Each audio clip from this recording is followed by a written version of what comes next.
In the listening comprehension section of the test, you will have an opportunity to demonstrate your ability to understand spoken English. There are 3 parts to the section with special directions for each part. Answer all the questions on the basis of what is stated or implied by the speakers in this test. Directions. In Part B, you will hear longer conversations. After each conversation, you will hear several questions. The conversations and the questions will not be repeated.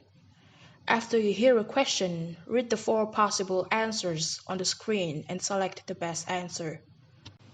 Questions 1 through 3. Listen to part of a conversation between a student and a librarian. Hi, can you help me? Sure, what's the problem? I've got to write an essay on electrical distribution and transmission systems, but I can't find any suitable books in the engineering section on level 3. Have you used the library search engine? You mean where you type the keywords into the computer? Yes, I've done that. A couple of books come up, but they're not on the shelves. Someone's taken them out. Well, I can put a reserve on them so that when the person brings them back to the library, we can put them on one side for you. Do you want to do that? I don't know. I suppose so, but ideally I'd like to get started on my essay sooner rather than later. Well, there are some other options. Have you used the journal database? No, what's that? Didn't you go on a library induction tour in the first week of term? They were running 5 days a week, morning and afternoon. No, I was ill that week. Well, we still do 2 library inductions a week on Wednesdays, and I recommend you go on one of them. You'll learn a lot of useful things. You can sign up at the desk on level 2. Question 1. Which of the following has Amir done already?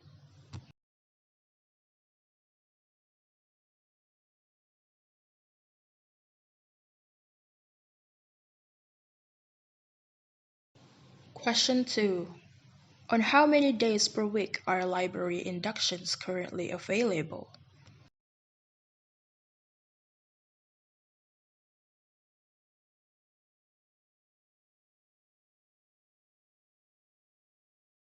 Question 3. What can Amir do on level 2?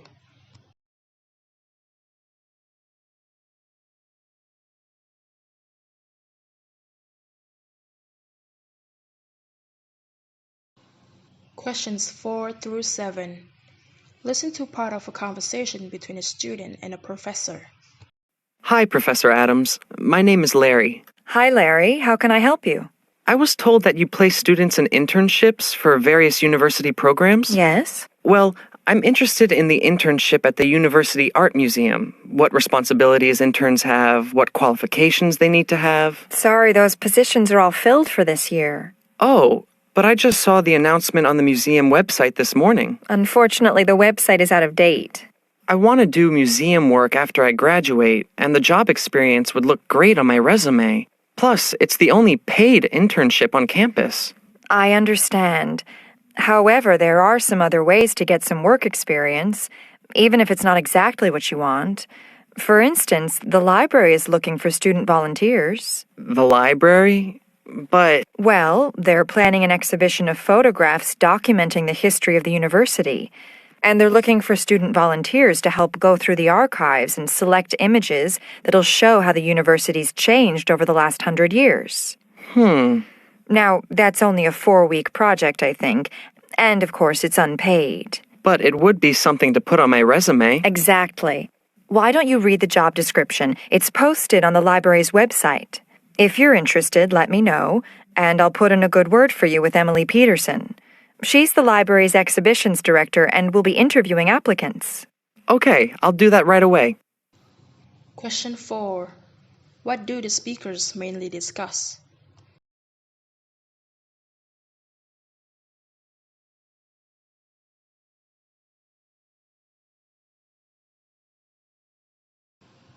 Question 5. Why is the student disappointed?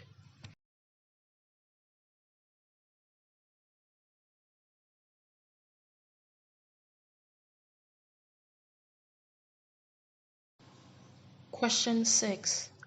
What will be displayed in the exhibition at the university library?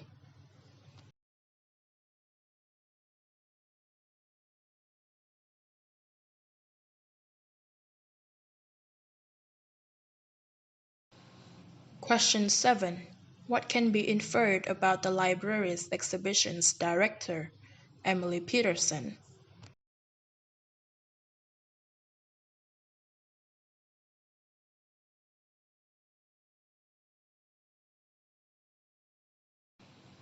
Questions 8 through 10.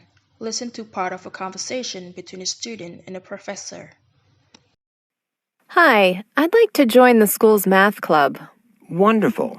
We have some great activities planned for this year. Yeah, I've talked to some of my friends who are club members. They especially enjoyed the club's field trips last year. So, you probably know that we meet every Monday and Thursday.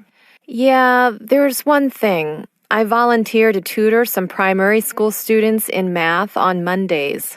Ah, I see. Yeah, is that okay? If I only come on Thursdays?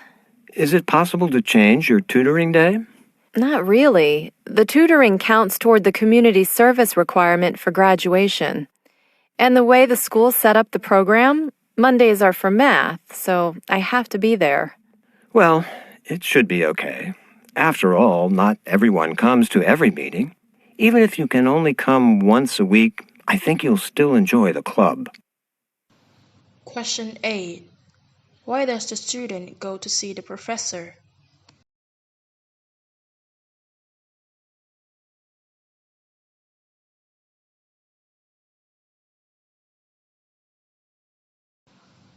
Question 9.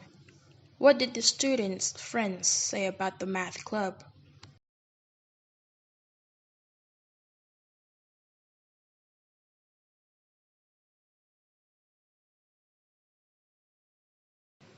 Question 10. What does the student say about the math club meeting times?